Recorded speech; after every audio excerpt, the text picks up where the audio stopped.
নাটকীয়ভাবে ধসে পড়েছে বার্চ হিমবাহ।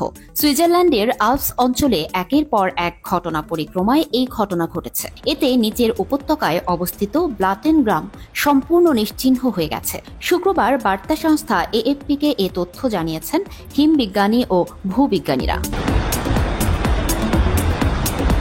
এই ঘটনার সম্ভাব্য কারণ নিয়ে জোরালো কিছু তথ্য আছে এবং জলবায়ু পরিবর্তনের সঙ্গে এর সম্পর্ক কতটুকু সে নিয়েও আলোচনা চলছে। পার্শ্ব প্রতিক্রিয়াহীন, গাঢ় আর দীর্ঘস্থায়ী রঙের জন্য বেছে নিন বাজারের সেরা রঙিলা কালার মেহেদি। বিশেষজ্ঞদের আশঙ্কা ছিল যে কোনো সময় পুরো পর্বত ধসে পড়তে পারে।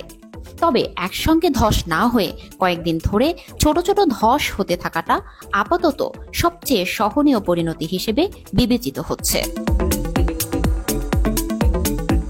জানা গেছে প্রায় ৩০ লাখ ঘনমিটার পাথর হিমবাহের ওপর এসে পড়ে। এর পরপরই ধস শুরু হয়। এ বিষয়ে গ্লেসিয়ার মনিটরিং সুইজারল্যান্ডের পরিচালক ম্যাথিয়াস হোস বলেন, আপনি যদি একটি অস্থিতিশীল ভিত্তির ওপর অনেক ওজন চাপিয়ে দেন, সেটি পিছলে যেতে পারে। ঠিক সেটাই ঘটেছে। এই অতিরিক্ত ওজনের প্রতিক্রিয়ায় হিমবাহটি দ্রুত সরে যেতে থাকে এবং শেষ পর্যন্ত দুর্যোগ ঘটে যায়। বার্চ হিমবাহটি ছিল একটি ব্যতিক্রমী ঘটনা। সুইজারল্যান্ডের একমাত্র হিমবাহ যা পিছু হটার পরিবর্তে অগ্রসর হচ্ছিল। তবে এর পেছনে অতিরিক্ত তুষারপাত দায়ী নয়। ম্যাথিয়াস হোসের মতে এটি সম্ভবত ওই পর্বত থেকে ক্রমাগত পাথর ধসের কারণে প্রাক লোডিং অবস্থায় ছিল, যার ফলে হিমবাহটি সামনের দিকে ঠেলতে শুরু করে।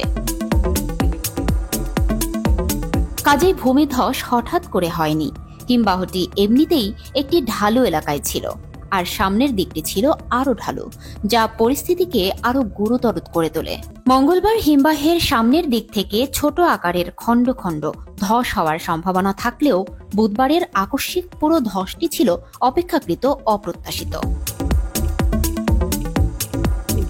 লাম্বিয়েল জানান, ভূমিধসের ফলে হিমবাহের ওজন এবং তার ঢালের মধ্যকার চাপের ভারসাম্যে পরিবর্তন ঘটে, যা এর সামনে এগিয়ে যাওয়ার গতি নির্ধারণ করে। তিনি বলেন, যেমন আপনি কোনো গাড়ি ঠেলে চালু করতে চাইলে প্রথম ধাক্কায় বেশি জোর লাগে, কিন্তু একবার চলতে শুরু করলে তুলনামূলকভাবে সহজ হয়ে যায়। হোস বলেন, হিমবাহটি লর্ড সেন্ট্রাল উপত্যকার নিচের মাটি থেকে ১০০০ মিটার উচ্চতায় ছিল, ফলে এতে বিপুল পরিমাণ সম্ভাব্য শক্তি জমা ছিল।